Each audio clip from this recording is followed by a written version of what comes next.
I'm going to go ahead and call us to order, as this is hopefully our last meeting, and so we will try to be as efficient as possible and get everything accomplished and just, start September off right foot. So first we'll just do, as we've been doing, we'll do a quick roll call around the room, and then I will identify folks online just to, again, give your name, where you're from, and then we'll do the remote participation policy. So we'll start with Bill. O'Malley, DPD. Scott Adams with McGuire Woods. Kelly Atkinson, DPD. Abdi Hammoud, Department of Housing. Anna Shapiro, Department of Housing. Candace Bennett, at-large planning commissioner. Kelly Seltzer, HRNA. Olivia Simpson, HRNA. And Miles Mansfield, Supervisor's Office. With Santa Monica. Eric Mary Bojup, George Mason. Mike Spots, Habitat DC Nova. Martin Reiser, KF. FCRHA, sorry. No worries. Okay, and then on the phone, we have first Barbara.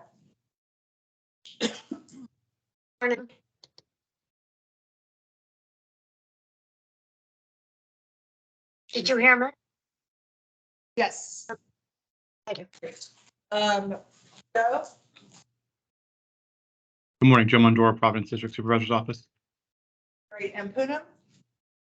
Good morning, Poonam Ramgopal, Sully District Supervisor's Office. And last but not least, Jill.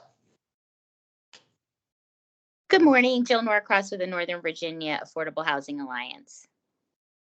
Great. Okay, now we will move on to our formal text of our remote participation policy. So first, Virginia law authorizes the remote participation of members of any public body, provided that a policy exists to ensure that such remote participation is consistently administered. The WDU For-sale Policy Task Force adopted the WDU For-sale Policy Task Force policy for remote participation in meetings at our meeting on May 19, 2023. To comply with the policy at our meeting today, we will confirm first that a physical quorum of the task force is physically assembled at our meeting location, and two, the voices of the remote participants are able to be heard by everyone in the room. Megan, can you confirm that we have a quorum of task force members present in the room? Yes, we do, and Soledad just arrived. Great.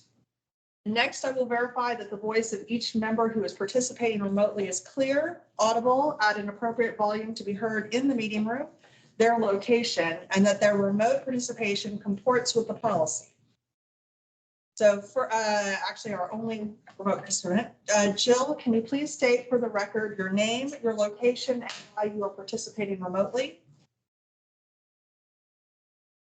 Yes, Jill Norcross. I am calling in from Reston, Virginia, and participating remotely because I have work travel right after this meeting. Thank you. I move that a physical quorum is present here at 3700 Pender Drive for the WDU For-sale Policy Task Force meeting, that this member's voice may be adequately heard, and that the remote participation comports with our remote participation policy. Can I get a second? Second. All in favor? Aye. Any opposed? Motion carries. That's the last time we ever have to do that. Next on our agenda, we just from a schedule kind of update, we are getting our report on the full program recommendations, and hopefully we are able to review those recommendations today and maybe come to consensus and make this our last meeting. So we have optimistic hopes and goals here. All right, announcements. Does anybody have any announcements for our group? All right, then we will let HRNA take it away. Okay. Thanks. Good morning, everyone. Good to see you all again. We will switch our presentation over from the agenda. Just to remind you of where we are and kind of the summary of how we've approached this work. We used case studies. We looked really closely at your housing market conditions. We developed our feasibility scenarios, which we walked you through in previous meetings, and Today, we are focused on finalizing the recommendations for the programmatic changes for your WDU program. So previously, we've talked about 5 recommendations. We have an additional one today that you guys, we talked about last time, but just to remind you here, WDU pricing. So we had updated the pricing model to better reflect the affordability for households in Fairfax. That's one recommendation. Affordability levels, so better aligning the program affordability with the housing needs in the county and shifting away from 120% AMI up to 100 is actually the recommendation we'll get into a little more. The resale requirements, so tying those resale prices to the 5-year AMI, annual compound growth rate, to better match the unit resale prices with how household income growth works. And the 4th recommendation is about that price control and how long to maintain the affordability term. So here we're recommending maintaining the current 30-year renewable affordability term. And then last, the geographic applicability, you wanted us to look at extending this policy to other areas in the county. And the recommendation here is to extend it to all areas in the county with jurisdictions, or all jurisdictions that are zoned R8 and above. So that's your medium and high density, but not extend the Tyson's high-rise policy at this time. We'll get into each of these a little bit more. All right, so last task force meeting, we talked about 3 areas that you wanted us to look at a little more closely in the previous recommendations. So WDU pricing, the affordability levels, and the bedroom distribution. So the questions that the task force have raised are, what is a reasonable estimate for the HOA and condo fees? We talked a lot about this, and how can that fee estimate actually address variation across developments. We've seen a really large range of condo and HOA fees across the county. How can we kind of land on, an actual fee recommendation? Second, on the affordability levels, how should WDUs be distributed in terms of the 80 to 100% AMI? Again, coming down from 120% is the recommendation. And what is the feasibility impact of shifting some units down towards 70% AMI? And lastly, in terms of bedrooms and distribution of bedrooms, how would requiring proportionality with like larger 5-bedroom units, how does that affect the feasibility? So we're going to dig into those now. So first on the condo and HOA fee assumptions, we wanted to look at, how these things work together. As I think we discussed last time, there's fees for stacked townhomes that are often like closer to fees for condo flats because they are frequently subject to both condo and HOA fees. So those combined fees make it higher. And then it just varies a lot over the geography of the county. And so we also found that those fees range from $100 to $188 versus stacked townhomes and condo flats, which range anywhere from $252 to $404. So a ton of variation.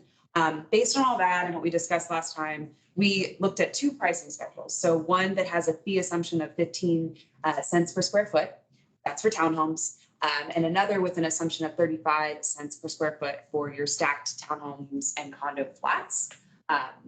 And lastly, putting this kind of 30% limit. So for units with fees that like fall outside of that 30% of the estimates in the recommendations here, the pricing would actually just revert to the actual fee amount. So when you get an exception, that's outside of that 30%, you just would actually have a price based on the real fee amount. Yeah, and just to give a little visual of what that 30% over can look like when we're talking per square foot. I think sometimes it's helpful to see what that looks like in terms of a monthly fee estimate. So this is based on a hypothetical WDU, whereas for the townhome, what we're proposing would look like a monthly fee of about $135.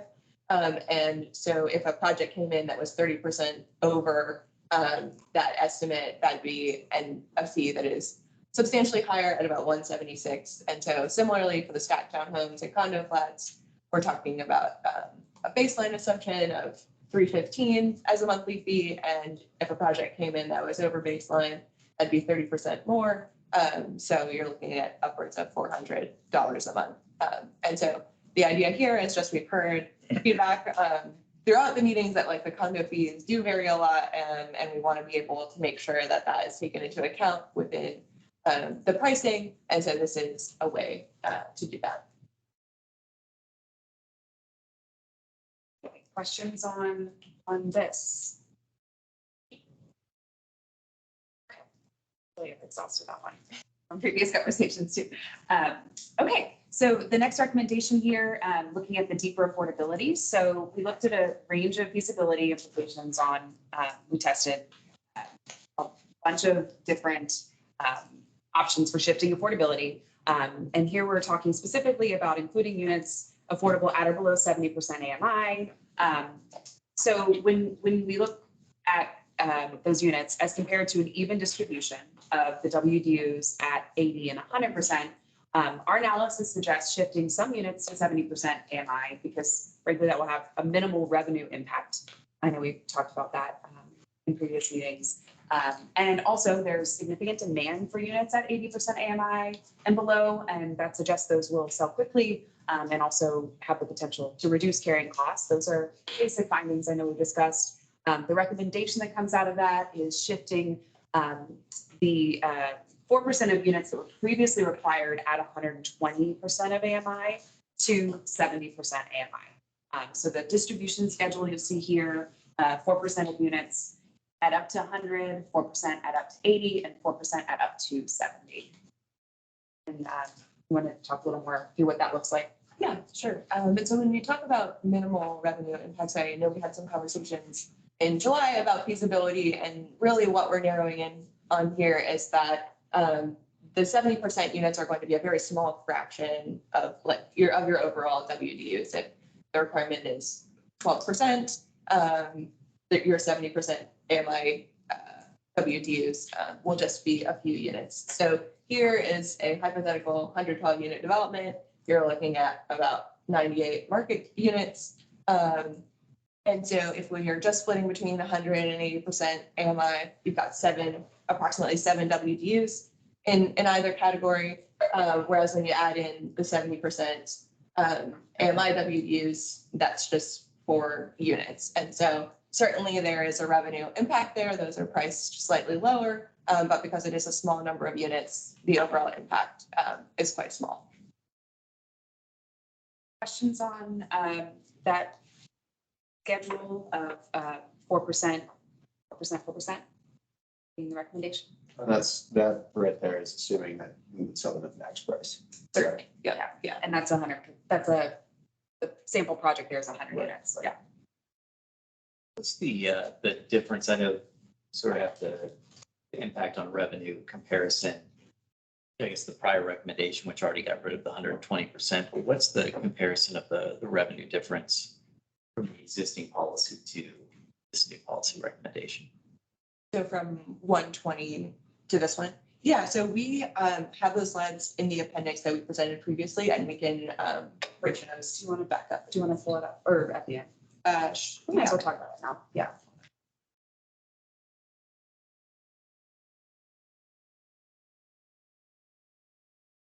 Yeah, and if you're in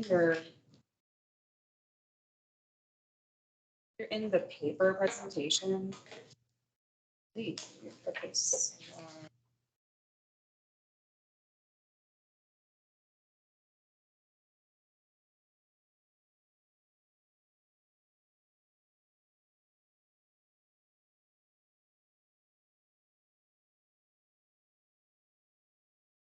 Thanks. 26. Page 26 of the paper presentation.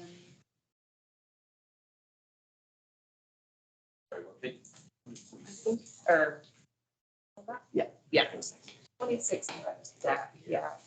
So when we were talking about removing the 120 AMI and trying to make a comparison on revenue, what we landed on is that, so both from the feedback as well as the program data, is that in fact, many of these units priced at 120 are not actually selling at max 120 price.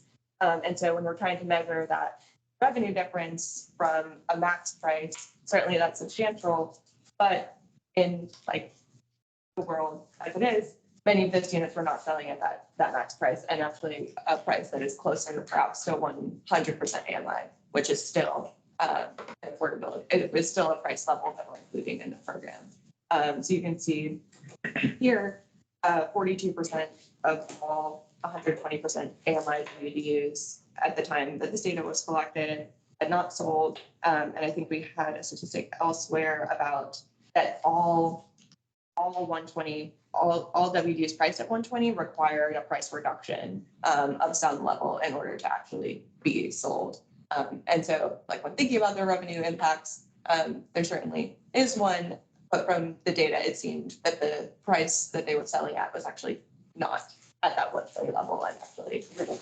I guess what's the actual number though? So assuming both the actual max value is 120, but also based on the data that you have, what's the cost of what's the revenue impact for both of those scenarios going to the 70% level now? Yeah, to actually pull it on, but this has the max affordable home price. Sorry, you're asking about the difference when you. I guess I'm asking the difference between the current policy, both the I guess the words of the policy, but also how the policy is actually being implemented and what the Theoretical revenue of Yeah, the theoretical. selling, yeah. And I think that- theoretical and actual versus the proposed Yeah, policy. Yeah, so we don't have a slides that's like specific to the numbers about the difference between 120 sales and 100. And the reason for that was because we heard from y'all and from the data that homes are not being sold at that price. And that was like a significant concern. Like that was something that we wanted to, that the task force especially like wanted to address with these program recommendations. And so one way to address that is just to not have that as a category. And then you don't have to have those carrying costs as the units sit on the market for hundreds of days. I understand all that. I guess I'm just, as the policy moves forward, I think that's going to be the question that people have when they look at it is what is the actual impact? And have we done the analysis of what's the impact to the policy as it stands now versus what's being proposed, as opposed to I think what you did, which is the difference between the first recommendation and this recommendation. I think like we'd really have to caveat that because I think that is, like we said, a really theoretical exercise, right? Like in the way reality is working, nothing is selling. So it's sort of, so I think while we'll, definitely have a try and look at that. And I think that it's really important that if we do put that out there, that we're really saying very clearly that this is, if the policy worked this way, potentially this is it. But really the case is that based on reality, this is how the actual loss is closer to kind of what they're showing, right? Because it's probably more like a bigger portion at 100%, right? So the hundreds and 120s potentially they're selling closer to 100%. So maybe we can sort of extrapolate. I'm not sure that I see sort of what you're asking, but I'm not sure it's worth sort of going all the way to the maximum to get the real case. But if we did sort of like a theoretical case, the real case of like what they're actually selling for and saying like the average price per 100, saying, X number of units would be required at 100 and 120, but they're all selling at these prices, and then sort of showing this case. So we could do that. Yeah, I mean, I guess in my mind, it's important to benchmark sort of where we're at from the policy as it's written, how it's functioning now, which is an important and probably the better benchmark, and then what the impact is of what's being proposed. Yeah, the tough part is it's very hard to then adjust the sort of the theoretical version of the policy with the sort of loss of income from the amount of time it's sitting, right? So there's a lot of things to that like it would never produce that revenue, right? So there's an adjustment that we would have to necessarily make and potentially just have like some kind of a loss to that revenue that's assumed because the policy doesn't work, right? So I think in that potentially show that math, I guess. But yeah, so we couldn't, I don't think it would really bring value to show just a theoretical policy without that adjustment though, if that makes sense. Yeah, I mean, I guess I may disagree a little bit. I think it's going to be a question that is asked. And I think we're better served by just addressing it head on. I'm not, We can kind of show. I guess, show let me the preface by price. saying, I'm not trying to find arguments for why we're not making the policy. I'm trying to anticipate where I see particularly folks from the industry trying to look at it and evaluate it. And I think having that data point, it in my view, is something they're going to ask for. And so I think we're better served by just addressing it, having the arguments for why that is not necessarily a realistic number. And the better number is the baseline of how the program's actually working now.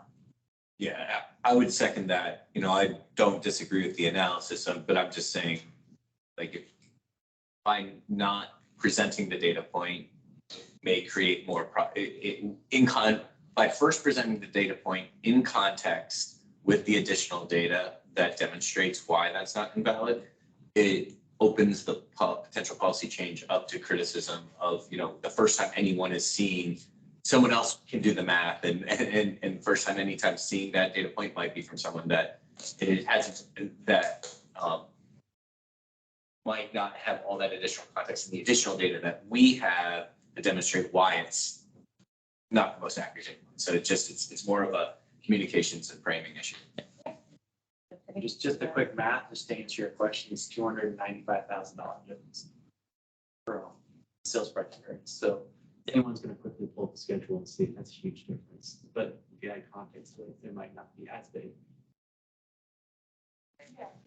Yeah, for sure we can present it that way. I think here we were just presentations focused on like the 46% of that not happening. And so I think it just needs to be coupled with those two data points need to be coupled together.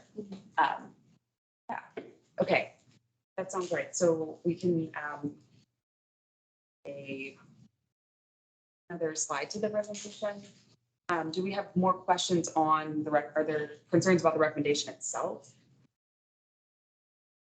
The 4% schedule on that one. I think the sort of the due out, what I'm hearing is that as we move forward in this and we take the recommendations and present them to the board, I think we'll have a more fulsome discussion about kind of, and I think we just probably need to sort of take everyone from point A to point B that we've gone through, you know, to your points is that like why, you know, what is the policy? What is reality? Why are we presenting what we're presenting? So I think it's just more like how we frame that entire conversation to the public. I think, you know, same as their point about quantifying the 120, maybe we're doing only 1%, and then everything is shifting to the additional 1% to the 100%. But also on the 70%, there's also, you guys presented data on how many households are buying these WDUs that are actually lower than the 70% or the 80%. So maybe framing that in reality, there are already households below 70% or lower that are already buying WDU. So the more bolstering the argument that you should probably include. Right. I know you have, I saw that data somewhere. I think, in this discussion. especially between 60 and 70, I think. Yes, so if you capture that data point as well, then it bolsters this policy recommendation. It's already happening to some extent. They're just formalizing it. Yeah, we definitely have that in. To be clear that that's sort of also what helps make that happen is the CDBG money that we're partnering as like down payment and closing cost assistance too. So we'll make sure to make that clear. Page 29, and you had 3 options here, but this is the option you're recommending. I guess I'm just curious how it's like the 93 versus the 444. The reason why, I mean, just because the 70% is there. Yeah, so I missed the question. Sorry. You had 3 options here, but you just recommended one. Yeah, so we presented those 3 options to y'all, I believe, in July. And then through both from the feedback that we heard at that meeting, as well as like continuing conversations with county staff. Especially, I think that's a good point about where the incomes of many WDU buyers are already at. So it was a desire to have the program reach a little bit deeper in terms of the affordability.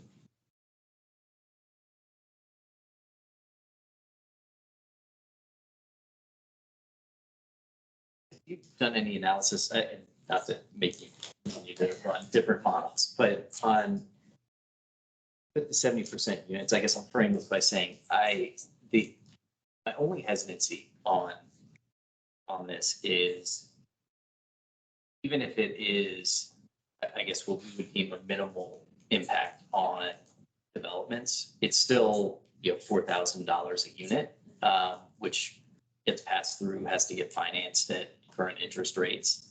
I don't know in and of itself that is, a deal killer or something that makes the project infeasible, but I think it has to be looked at in the context of everything else that is happening in the development process in the county, both things within the county process in terms of costs for longer timelines to get through the zoning process, additional expectations and contributions that the county has as you're going through, but also external factors like increased interest rates and labor costs and materials costs, land costs going up.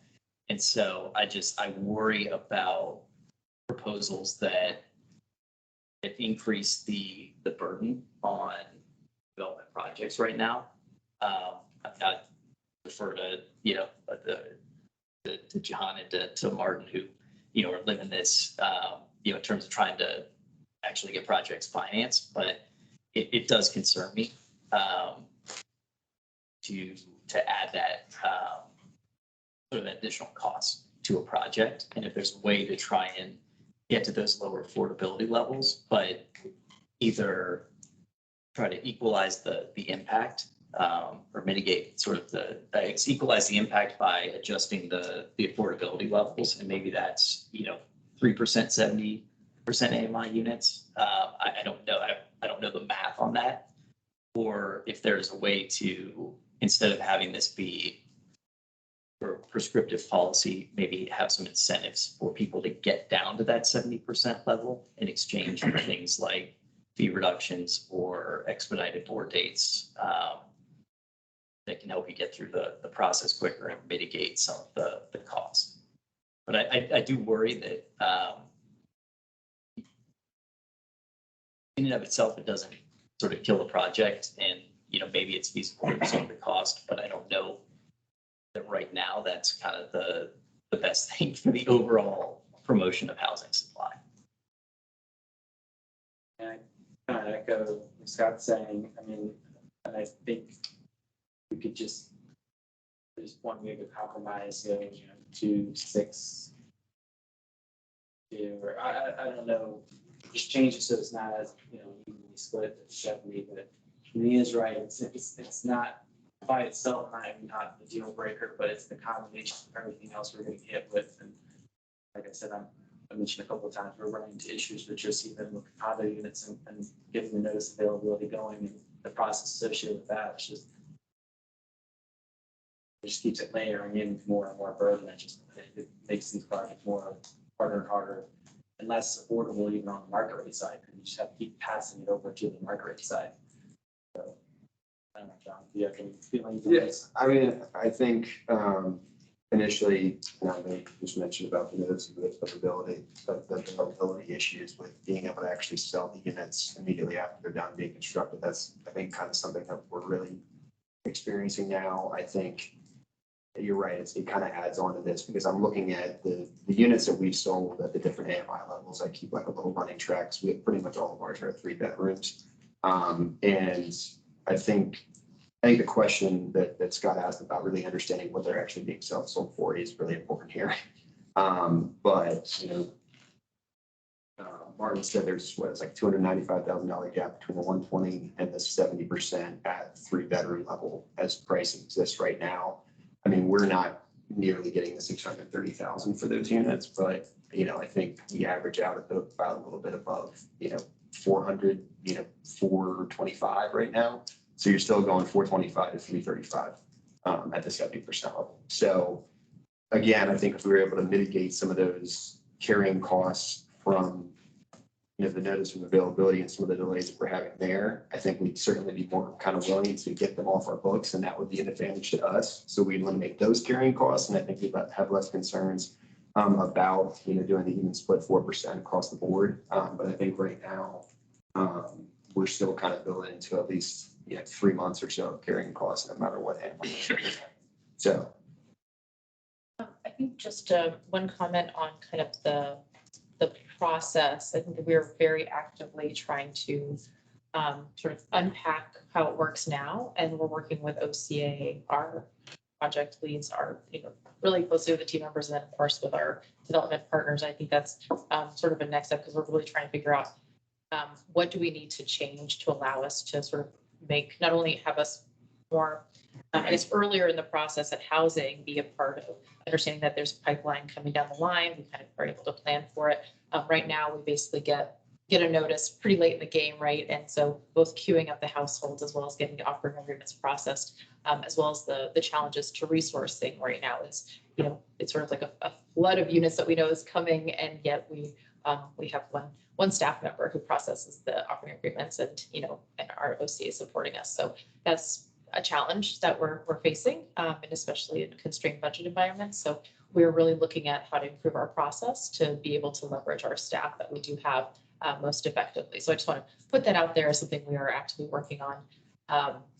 It doesn't necessarily answer all of those comments, but I just want to kind of say that that's something we're really working on. And I have one more thing. In addition to that, connecting your sales staff with our sales staff way ahead of the game, and also proactively, kind of plan, like as Anna said, kind of planning and partnering and selling, marketing and selling the units.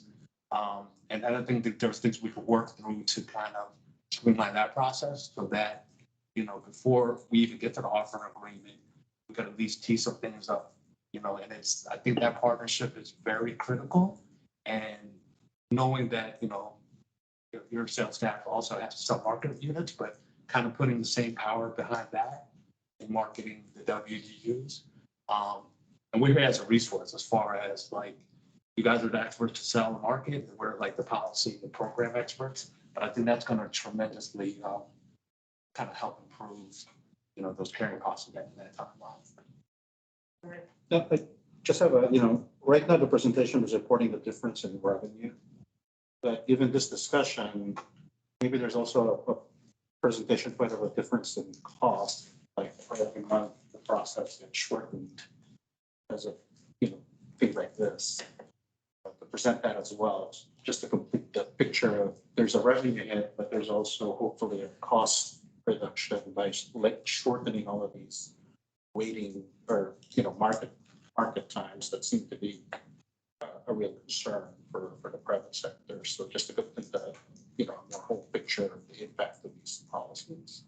I would just add that it's not, I'll be good points and all that, but some of it's not even housing authority, it's at the county attorney's office, and it's this the whole process, and it's like we just need to get one room and it's just I don't know, I've been trying for the past 3 months to get this meeting. I mean, I know, and not just address that, but I think we also could probably kind of work together to also kind of cut that process out, but just hit the ground running when it comes to the front end process. But I think that, that's an important point to say, like that, if that's a big concern, right, and something that we're working towards, that as we are trying to get these recommendations in place, we can time these process improvements to also gain those efficiencies and show that these things are happening at once, right? Because I think we hope that we can find a way to do a lot of these things earlier and find the legal mechanisms to really to spread out the process, so we're not sort of pitch pointed at the end, right, when everyone's got to get these things sold. We're right there with you, I think, on that goal, and making sure that we're trying to find those efficiencies. I also think it's a great point to say, there's other points in the process where there could be some efficiencies for affordable housing. I think that's a bigger conversation that we're starting to have within the county, but I think it would be hard to sort of know what's possible in the future right now. So that's sort of a continuing thing, but I think, we can sort of keep checking in on that. I'm not quite sure, and I'm open to suggestions about how we incorporate that here, because we have a little bit more control over that, but in terms of county-wide processes, it's really something we need to work more holistically on. But it's something that we could definitely point out to the board as, that the task force brought this up and that, we're looking for the board direction on how they want to sort of evaluate that.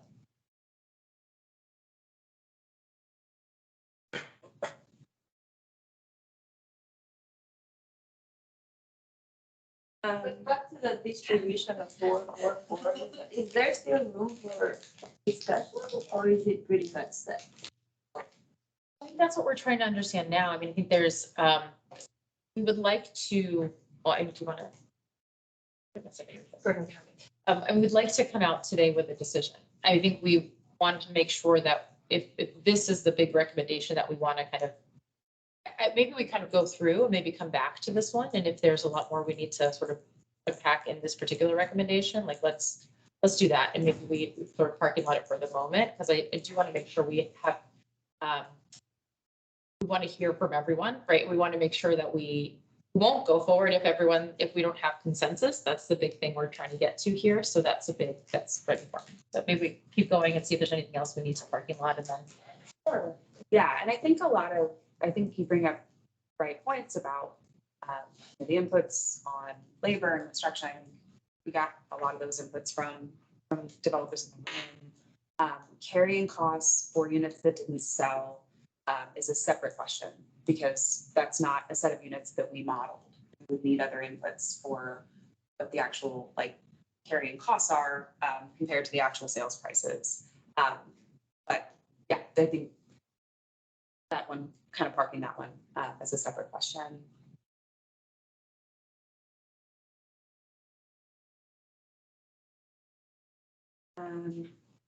Let's talk a little bit about family-sized units. And I think in the previous meeting, we talked about 3 and above as the idea of a family-sized unit, and that the county is really, focused on this from a policy perspective. Creation of units that have 3 or more bedrooms, and meeting that demand in the county. So the recommendation here is that the bedroom mix of WDUs be proportional to the market rate bedroom mix, with some flexibility for the family size. So 3 and above, giving some flexibility. So just to remind you guys, the conversation we had previously with our findings, WDUs and developments of mostly 3-bedroom units don't significantly impact project feasibility. And we looked at requiring 5-bedroom WDUs, and that does actually have a much larger negative impact on revenue, the 5-bedroom requirement. So the recommendation here adopts that flexibility so that you can sort of count anything 3 and above as a family size unit to match the proportion of market rate in a development. But that means if you have a market rate 5-bedroom, a 3-bedroom WDU meets your requirement there, 3 or above. And then secondly, the family size WDUs would have, we're recommending ensuring that the large WDUs are produced without the potential production impacts of strict proportionality. So basically, you don't have to do 3 and 3, 4 and 4, 5 and 5. So 3 and above, right?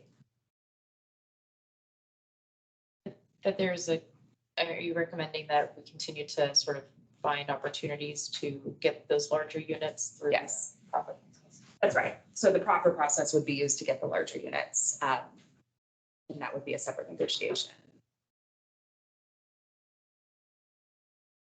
So these are slides that we've presented already, but we want to bring them back because I know it's been many months that we've been having these conversations. So just as a reminder of where this conversation about larger units came from when we went through the analysis of the housing market in Fairfax and did find that, there is this demand for much larger units. So we understand, right, like that will be a part of development plans going forward, and wanted to just be sure that we were addressing that within our program updates. And so this is another sales price comparison just to drive home the point that I mean, you all brought up in our meeting in July, but that 5-bedroom, like the difference in sales price there for 5-bedroom units between WDU and market is substantially greater than for a 3-bedroom.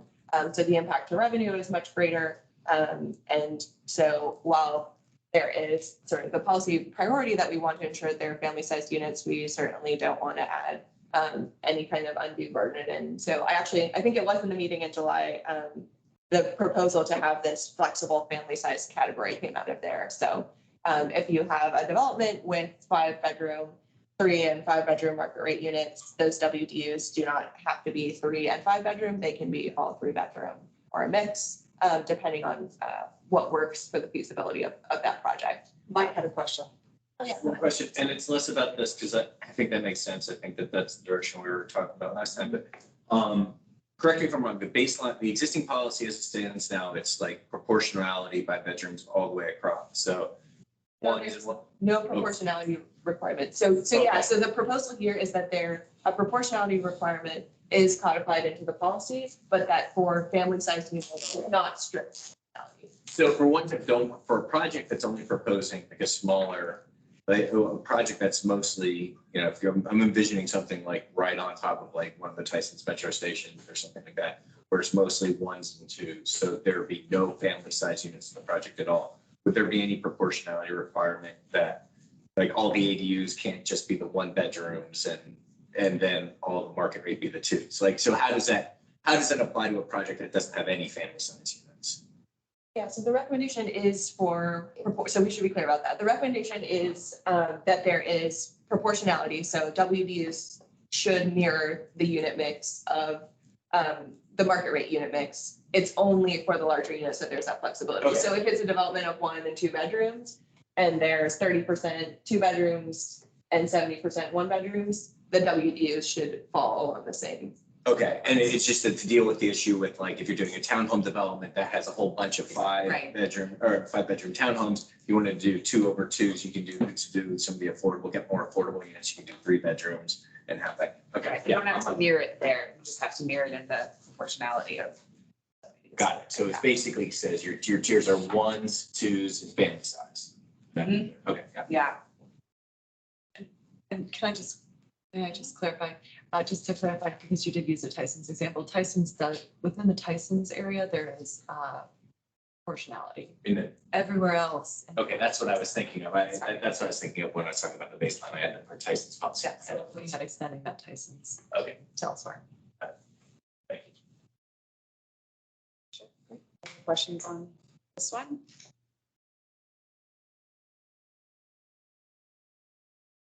So just recall here the areas we've looked at with you all: pricing, affordability levels, resale pricing, term of price control, and geographic applicability. And the 6 recommendations we've added bedroom distribution, since that was sort of the last one we've been talking about the most from our recent meeting. So just going through these one more time, this is the final programmatic recommendations. The table, WDU pricing, so updating that pricing model to better reflect affordability for families in the county, including adjusting price by typology to account for that variation in condo and HOA fees. That kind of two ways of looking at those fees. Affordability levels, so aligning your program affordability with the county housing needs. For the units that we heard from you were not working, selling at the 120% AMI level, replacing those with some at 70% AMI.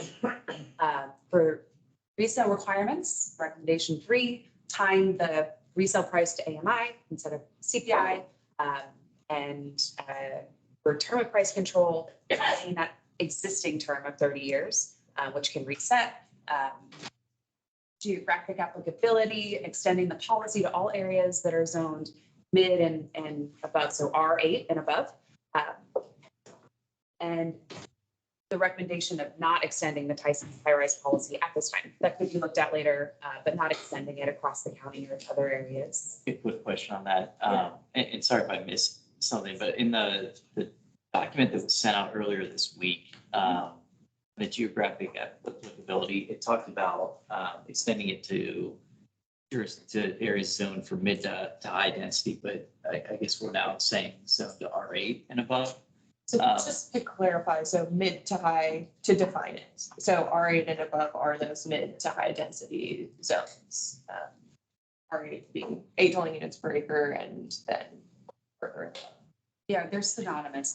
So anything above R8 would, R8 equals mid, and then anything above that would be the high. I think it's synonymous. Yeah, and we can show the maps again if you'd like. They're in the appendix, but that correlates to those 7 districts.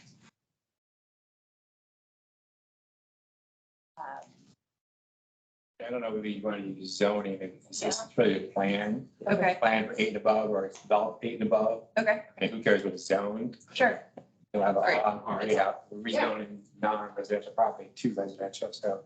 Okay. Sort of, I don't know if it's comp plan 8 and above or developed 8 and above. Comp plan? I mean, whatever language makes sense to capture mid and high. Yeah. But the recommendation is certainly mid high, and then we should be specific about that language, what actually reflects mid and high density. And I share Phil's question, was what I had as well, is like this plan. Yeah, that's a really good point. Thank you. Yeah. There one south corridor is planned for considerably higher densities and not 8 in all areas, but it's all C zone right now in the baseline. So. But yeah, still mid and high, plan mid and high is the, so we'll fix that language. More specific. And then the last recommendation here, which we just talked about, bedroom distribution, adopting a requirement that the WDUs match the portion of family size, so 3 or more counting as family size units, matching the market rate units. So this is the 6 recommendations that came out of the task force. Okay, Go back to, so this is our fun part of our meeting. We obviously still want to talk further about recommendation number 2, the affordability levels. So, but looking at the other 5, 1, 3, 4, 5, and 6. Does the room have general consensus that we are okay moving this forward? Or do we want to pull any of those 5 out for further discussion, like the affordability levels? Again, my only question on 5. I'm fine with that, but I don't recall offhand how the rental is considered, if that's at the 8 and above, the 12 and above. I don't remember that. And to me, I don't know, there should be a different geographic area that they apply. So I'm not sure if that the rental has to be changed, or I don't recall if the rental would also be kind of 8 above. Megan? So the rental is stacked townhouses and multifamily. I think there is a difference though, because we don't get a lot of rental townhouses. Townhouses are for sale typically. So, if we look solely at the for sale expansion for stacked townhouses and townhouses or multifamily, then we're losing the opportunity to have kind of a policy apply for townhouses, which are not really present in the rental program. Good sense of in the past 10 years, how many projects would have been that went through that are not subject to the current policy that would be subject to it under the, I'm just trying to quantify kind of how big the impact is of expanding the geography. Yeah. Yeah, so let me pull up this map in terms of a number of projects. I don't think we have a specific number, but you can see here that the green represents where the WDU policy exists currently, and the orange is what this expansion would apply to, which are for the most part areas that are immediately adjacent to WDU where it applies already. So we're not talking about expanding into all over the county. It's just to be a bit more consistent. And this map also, it also has included just the way that the mapping has been done. It includes Herndon and Vienna in here. So you sort of have to use your brain, to remove some of that orange, because you see some orange up in Herndon, that would not. So this map it's just showing the areas that are zoned, but did we look at like how many projects had actually gone into I guess the orange areas that would have been covered? So I think so Sorry if I'm not reading this correct. No, you're correct. Yeah, so it doesn't, there is not like another data set of historical projects to apply it to. What we did look at is what are the current market conditions in those areas and what kinds of projects are being proposed there, and found like consistency, both in terms of sale prices, as well as the types of projects with the existing policy. So no, I don't have a number in terms of historical projects. You know, Scott, we would have some data on, because those projects would likely come through when we would have done the calculations for the Housing Trust Fund. So I'm interested sort of, like, you know, if you could sort of think through where you're going with kind of that line of thinking, just to sort of measure impact. Or Yeah, I don't know where I'm actually going with it, other than I'm curious, like what do we think the impact really is? Yeah. I'm just trying to, like a lot of my questions, I'm trying to anticipate what I'm going to hear when I go and talk to folks in the industry about the changes. And that might be a data set that we could gather as we're, you know, moving through the plan amendment process and the board discussion as well. Although it would be difficult to sort of guess how many of those projects would have opted to take advantage of the policy, because it is a voluntary. Yeah, it feels like a data set. That's not Completely voluntary, Scott. Come on. Can I get a comprehensive? The assumption there would be that all of them would have been. Yes. Right, yeah, and we would have data on the Housing Trust Fund calculations, or the contributions, so we could. And I guess that's sort of thinking through me. I guess the other question is, did we get any WDU commitments in those areas outside of the expectation area? Because I can probably think of a handful of cases where I think we've been certainly asked during the zoning process.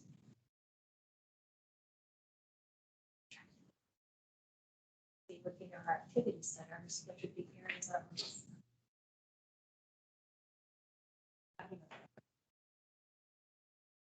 The one that I could think of is the one that's going.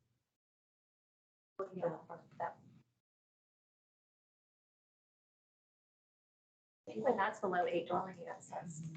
I'm just trying to think of a case where we would have had something that wasn't in an area of expectation, has that density. Trying to think of.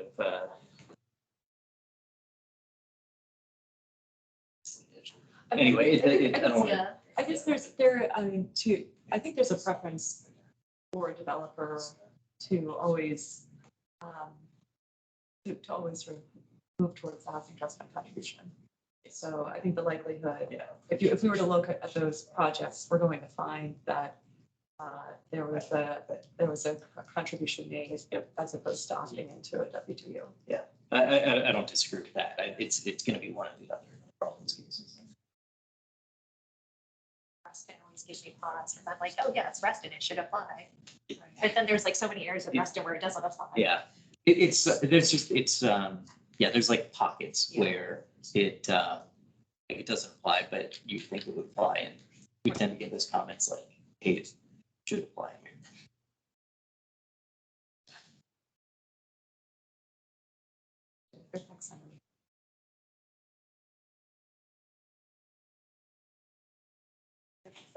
Yeah. Okay, so circling back, did we want to pull out 5, or are we kind of settled with 5? That's fine. I just have to change the map. It's like comp plan versus zoning, but. But it feels like Scott wants to pull it out. Can I Okay, let's pull it out. I would like to see what the difference in the map is when we change that to land density versus zoned areas. I'm not like, I don't know that I'm like opposed to expanding it. I want to see kind of where that area is though.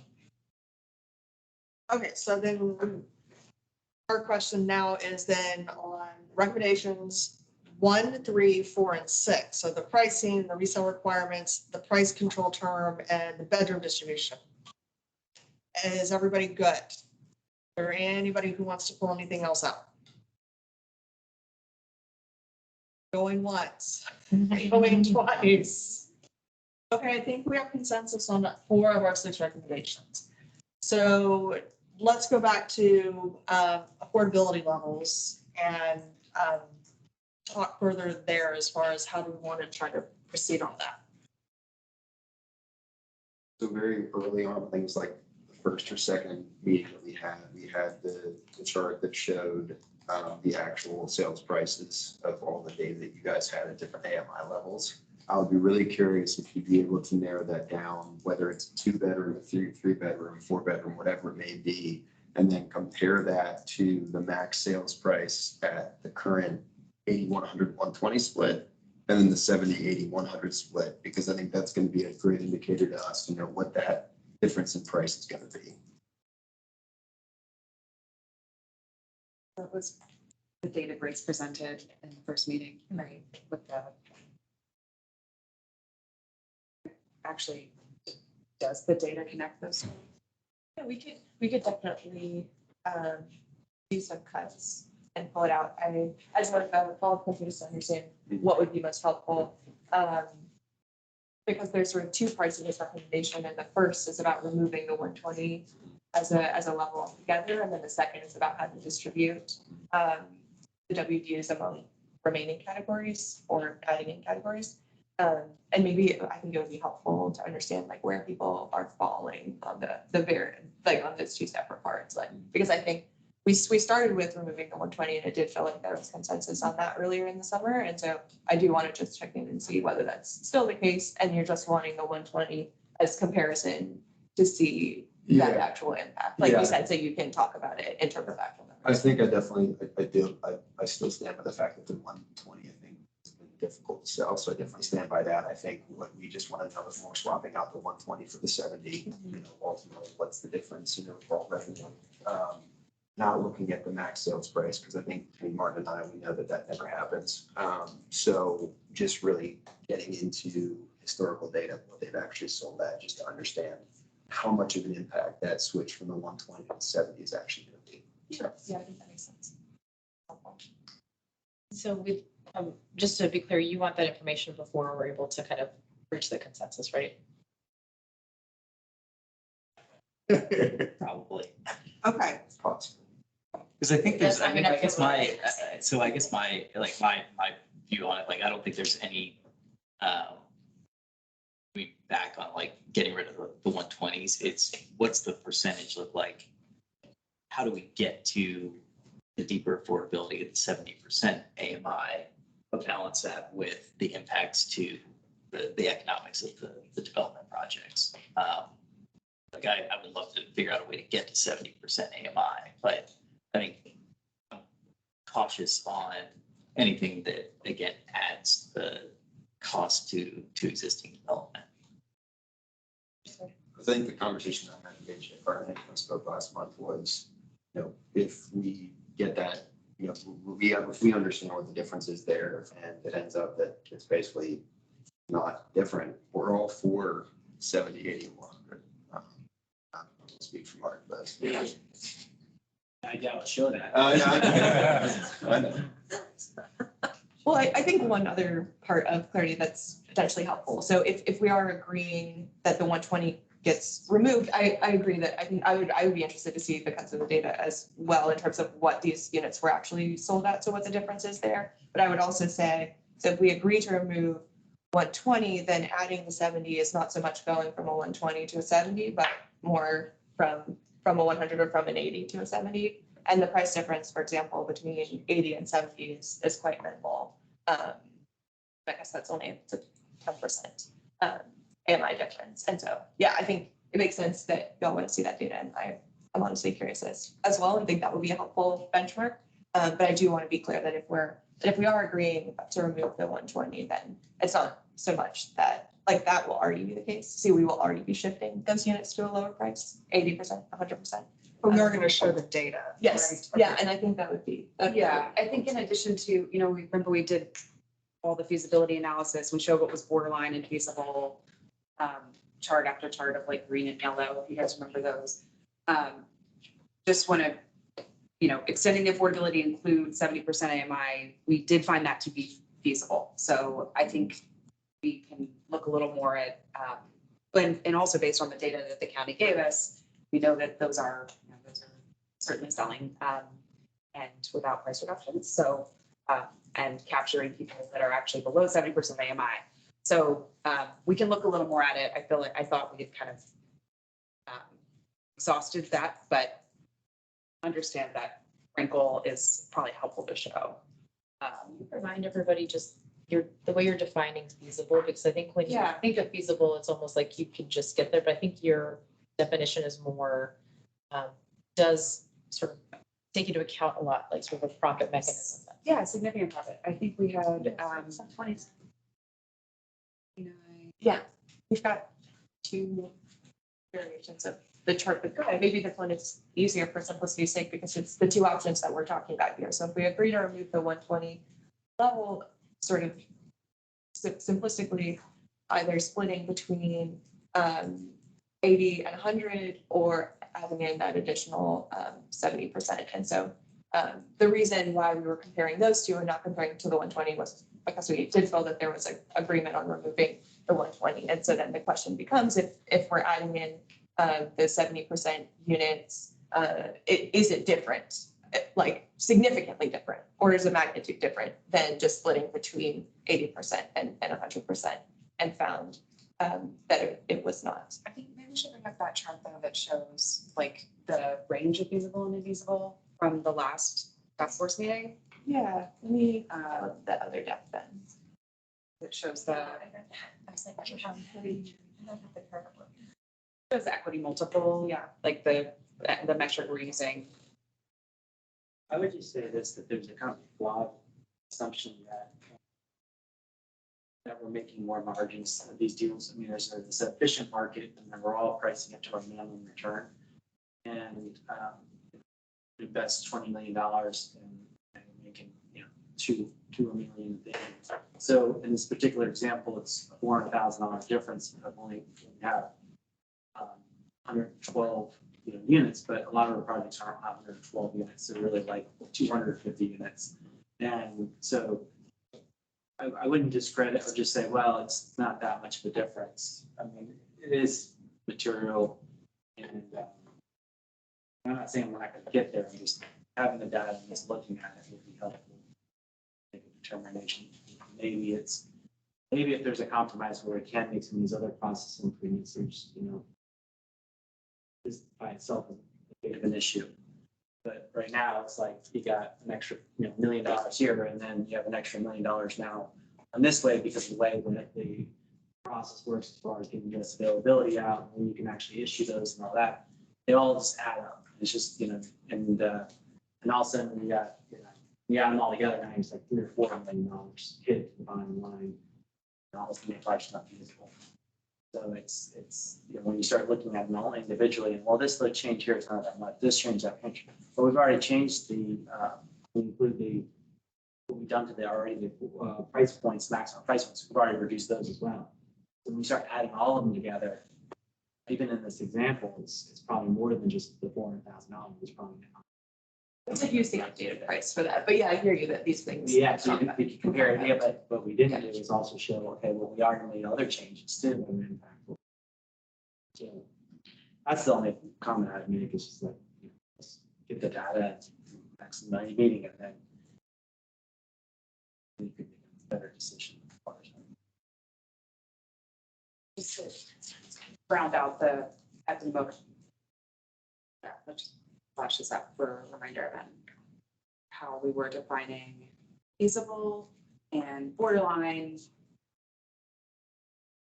Looking at equity multiple from 1.7 and 2 for the for-sale products. So that's kind of. And that is, I think you guys kind of came up, or this is something that you're using as your metric, but can you just talk about like what the 2 means kind of just for everyone so we're all on the same page about that? Because I think you gave us a really good explanation when you presented it to us, so I just want to make sure there's the benefit of that. Sure. I think, I mean, simply it's the investment that is made into the project by a developer, and the return being double that investment is a 2. That's, the rough. It's a very meaty deal from your analysis, right? Like, Yeah. you're saying it's not like a thin deal where it's like, will it, won't it happen? Like you're saying the feasible means like there's enough kind of, keep using food metaphors, like there's like juice in it to like really make it a good. That was not how. That's not how you. It's amazing. You did connect, right? And so kind of the one meeting where you did see this, you said, that's not really how we do our work, but then you connected, right? And so coming out. There wasn't a discussion on this, and I'm surprised we didn't get into that level, but no. I'm perfectly happy, and I don't know, John, if you would be, I'm perfectly happy showing you a performance. And I wouldn't mind. It's not. This is bringing back memories. We want to, if that's still on the table and we want to have that discussion, I think we do need to connect on that and make sure that we sort of match up these two different ways of looking at returns and like the feasibility and also like whether a project is a good deal or not pretty well, because that's really important. And in order for us to kind of accomplish the goals of the county, we need to make sure that you all can, have enough incentive to actually do the projects, right? And to make them happen. So I think that would be a good thing we can do before the next meeting. I agree completely. Like, I guess I wasn't aware that there was a discrepancy between sort of where, John and Martin were in terms of feasibility versus the metric we were using. So I think figuring out that disconnect is critical. I think we discussed it, like, we didn't necessarily disagree with the classification of borderline and feasible, but it was just our view of borderline and feasible were very, very different from these numbers, basically. I think our feasible is, can we break even on these units, basically. It's kind of how we look at it. Well, I think they're talking about really is feasibility of the The entire entire project. project.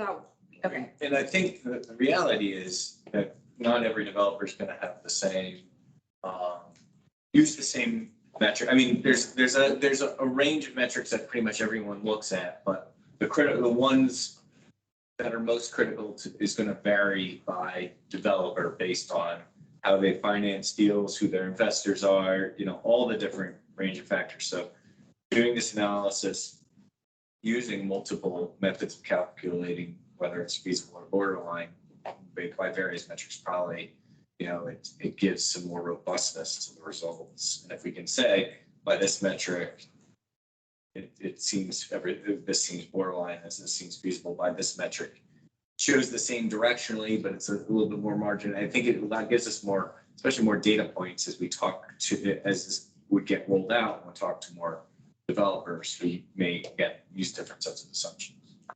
But to John's point, the breaking even is important. Yeah. Because if they don't, then the difference just get pushed to the market rate. Yeah, and we heard that feedback, when you said that in the last meeting, that's kind of what you're looking at for the WDUs. And again, recognizing that different developers look at projects differently.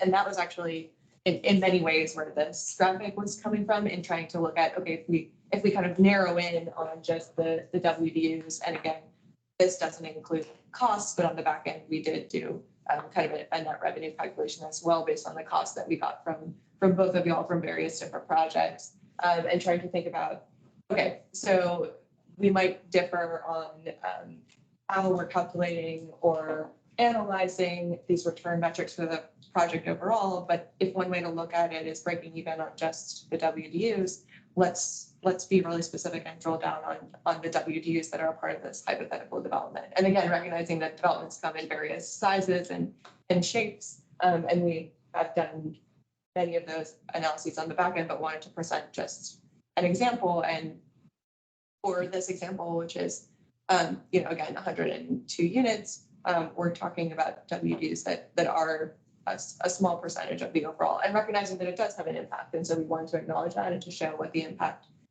was, but I do think we also wanted to ground like how many units we're talking about in aggregate making changes to. If that's helpful to understand where we're coming from with the analysis. Yeah, and we tried to really, I think, shift, you know, what I thought I heard earlier, yeah, who just said it, but like feasible is breaking even. Like we're nowhere near that. Like we're, right? What I look at though is like, when we're looking at deals, we underrate the deal. Basically the minimum returns, RFP, right? We're all going after it. And so where this really actually comes into play is the near term, right? So everyone's underwrote the deals now. This deal comes out and then all of a sudden the project's not feasible anymore because they underwrote the minimum return. And now you've actually taken out potentially 800 to $1 million or so, or probably more, obviously more than that, because really the current model, they might be assuming that they're at least going to get 100% AMI on the 120s. So the impact of the project probably in the near term is going to be, you know, $2 million impact on the WDU side, which then would break them under the minimum return and then likely be able to go through.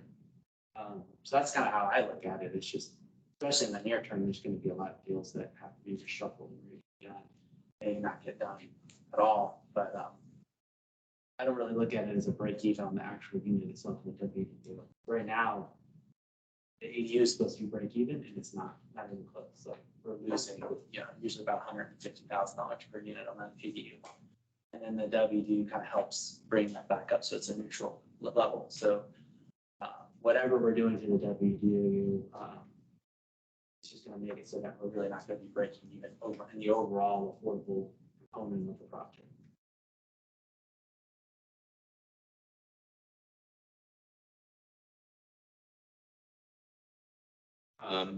Couple things on this that, you know, I want to sort of make a comment and ask a question relative to applicability, if I could. I think, you know, clearly it seems like we've arrived at the, you know, at the critical question here. And I do want to note that, you know, these assumptions that we've been using, the model we've been using relative to feasibility, borderline, not feasible, we've had these in front of us for a while at this point.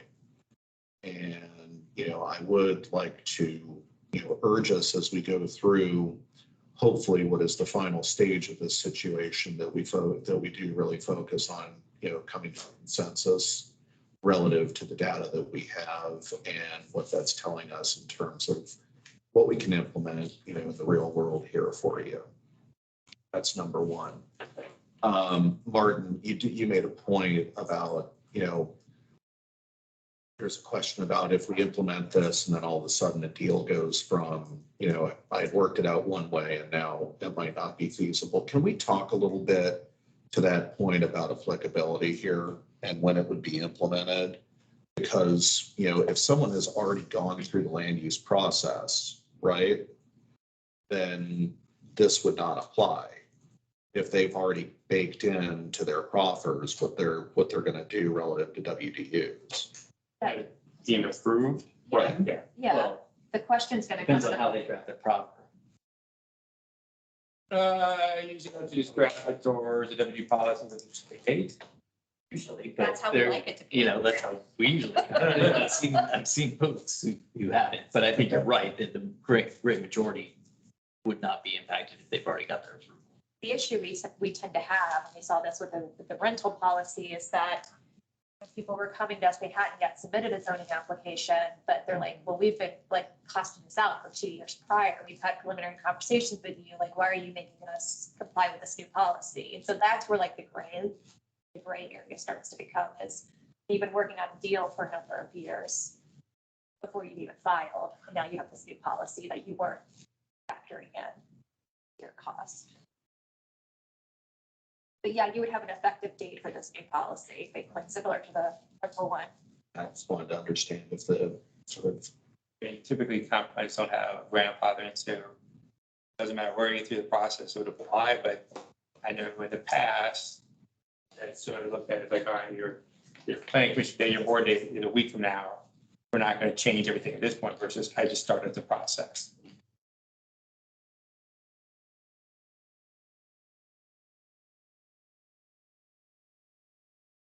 Yeah, and I think maybe just sort of putting a fine point on that, like, I think there's a lot that changes in the intervening years and months between, when you start looking at a project and later. I guess the question is, I mean, you're saying this could break the bank, where I wonder if there's a lot of other factors, right, that are swirling that have more impact, but I guess that's where maybe a slight pushback is just, is this really the thing that's gonna kind of put you over? And if that is, I guess that's what I'm trying to understand, but it feels like there's a lot that happens when you first model it, you tweak construction costs, interest rates, like all kinds of market realities that kind of, attach to a project. So I think what I heard from HRNA is just that, like, that 0.75%, more so than the 400,000, is that important piece. It's like such a small component of the overall, like, the project impact. And so that's sort of the relative size of that versus any other change that could happen that would, kind of throw a project over. I think that's kind of where I'm wanting to tease out a little bit more too.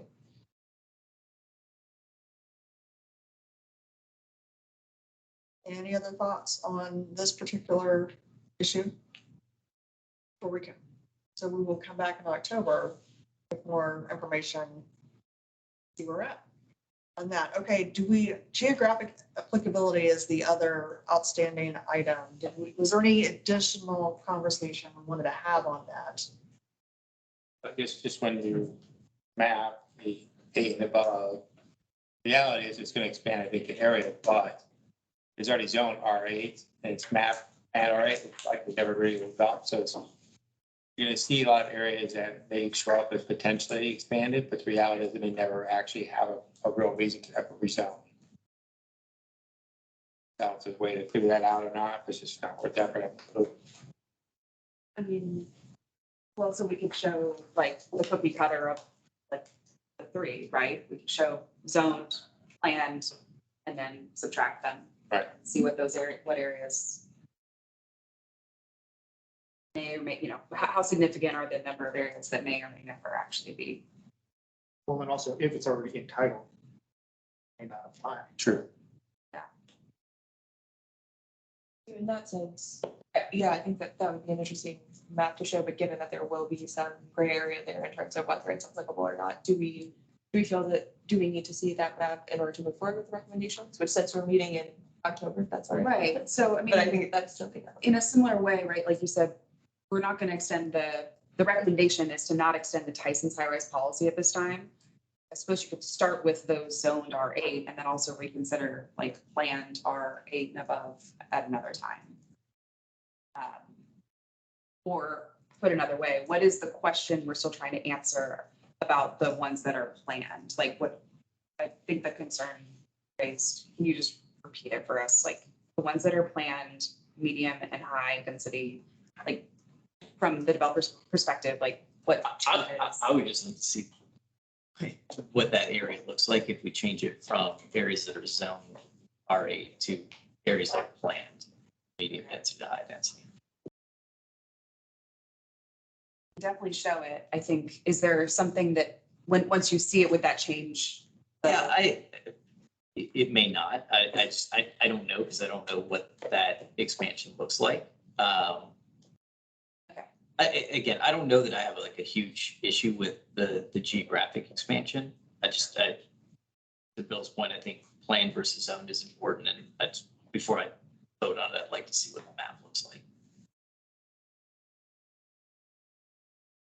Just to clarify, not that it matters either way for me, but I'm just curious if there's a comp plan amendment or there's a plan amendment, change it to 8 or more, then this kick in. All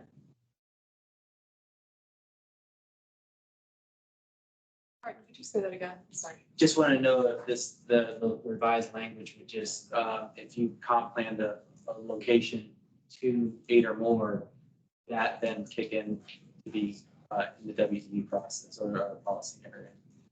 And you hadn't. And that wasn't in before. You hadn't filed the recent. An out-of-turn plan amendment right now on a piece of ground, would it now be subject to the WDU policy? I think it's approved. Well, it would depend on if there was a rezoning submitted, right? Because if you're, So if it's concurrent process, concurrent. I mean, if there's a rezoning underway right now, I mean, I think. I'm saying after we adopt this, the board adopts this. Yeah. It would apply. I mean, the map is just informational. It doesn't know, only these areas in the map today. Give us a theoretical idea where it could apply in the future. But again, it's almost, you have to take plan 8 above, but not zone that. Already have a zoning that entitles them to what the plan is. Because those like unlikely to ever redevelop anyway. It's already got their entitlement. And I think it'd be helpful to look at it in the context of where the development centers already are, Right, because all that area would already be subject to the current. right, which they had earlier. where Yeah. Here's not the like- policies, here's the potential expansion. Yeah. I think it's maybe marginally more expansive than what you previously showed, but I'd agree with you, because most of those areas are not planned for higher density. Right. And that was because we put that development in these activity centers.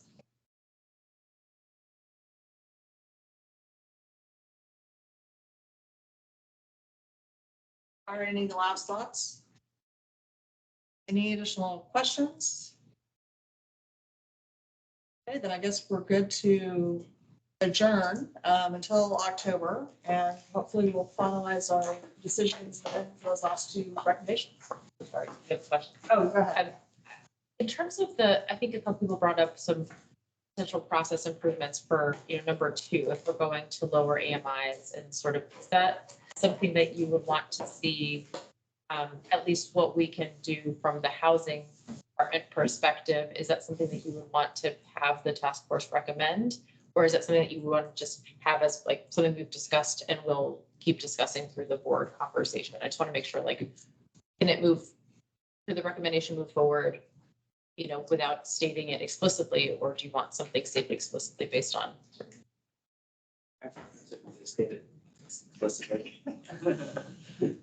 Yeah, I mean, I guess my thought is it's going to depend on what the numbers show and kind of where we end up. My thought was if we end up in a place where we think there's too big of an impact on project economics down at the 70% AMI level, as just a policy base, that the recommendation would be to the board when they're creating the policy to, if they want to go down to 70%, that there's support for that. If there are ways to incentivize or mitigate cost to getting down to that level. Okay. So I versus the sort of financial analysis, if it could be done sort of within itself and it made sense, that's the first question we answer. And if it feels like there's not consensus over it being financially feasible, viable, then we sort of add, that potential add as something that could bring it down to the 70%. Okay, that's helpful. Just as we could, obviously. What we're saying, we should process. We'll actually add additional process. We have to go back and do this. Is that like the land use attorney special? More process for you to handle? Okay, so now we're good to adjourn. All right. We'll see you all in October. And please, everybody, there's lunch provided, so you can take a box on the way out.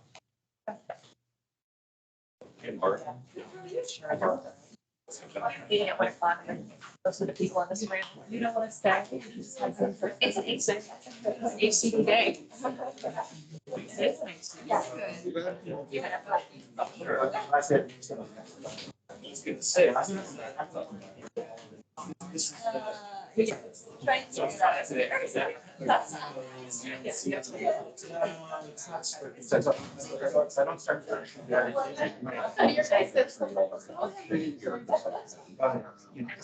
That's right. And that will make sure. Like the general schedule is like trying to get. No, it's not. It's like everything else. Yeah.